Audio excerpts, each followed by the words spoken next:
Après la petite pause repas, c'est reparti pour 4h30 de course. Je vous rappelle, c'est la 54 qui est arrivée en tête à midi et demi et elle se lancera devant la 65. Derrière, nous avons également la 15 et la 48.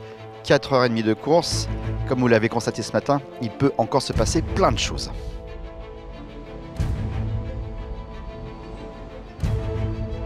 Et pour cette reprise, Christophe Bouchu sur la 54 conserve l'avantage de sa première place. Derrière, on retrouve la 48 Socarden by Milo, la 15 Intermarché Lux Motor et la 65 Alma Racing Tremblay.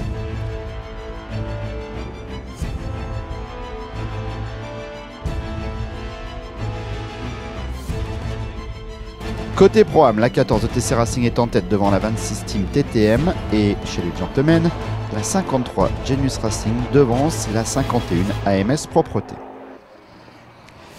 Difficile toutefois de faire un pronostic puisqu'on ne sait pas à quel moment les Laméras de tête ont prévu de faire le plein d'essence. Ainsi, les positions peuvent clairement évoluer. On ne la gère pas en fonction des autres. On essaie de se caler en fonction de notre propre stratégie qu'on recale régulièrement en fonction des codes 60.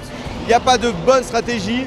On est obligé de requalifier l'ensemble de la course, relais par relais. Et c'est ce qui est assez soit intéressant, soit usant.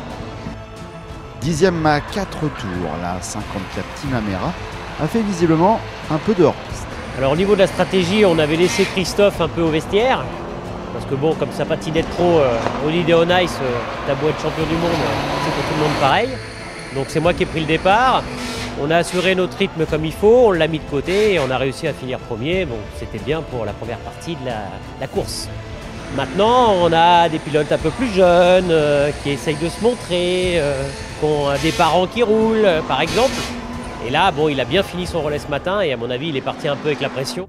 A noter ce week-end la venue d'un invité de marque, Frédéric Makowiecki, pilote officiel Porsche en endurance.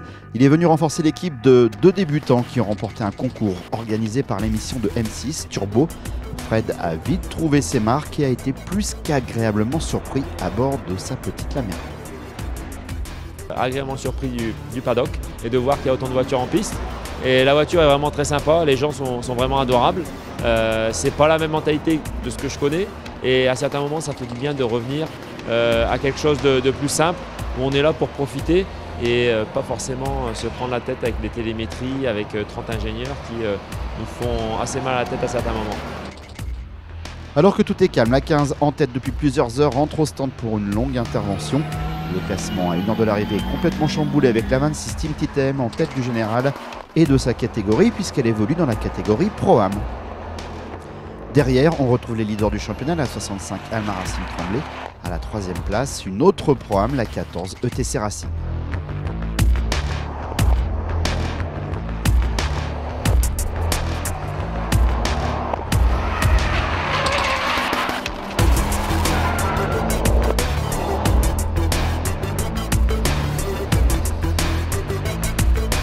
De course côté gentleman, la victoire revient à la 51 AMS Propreté devant la 53 Genius Motor Racing et la 1 ETC Racing.